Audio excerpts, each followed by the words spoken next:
রাতে প্রতিদিন ঠিক 11টায় ফোন করতো মেয়েটা। সে বলতো, আজ সারাদিন কি করলে?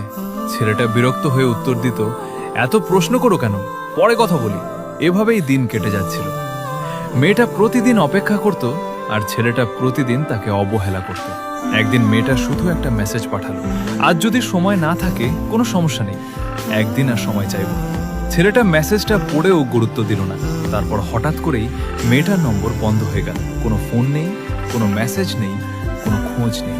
অনেক খোঁজাখুঁজির পর ছেলেটা জানতে পারল মেয়েটার পরিবার অন্য শহরে চলে গেছে। যাওয়ার আগে সে একটি ছোট্ট ডায়েরি রেখে গিয়েছিল।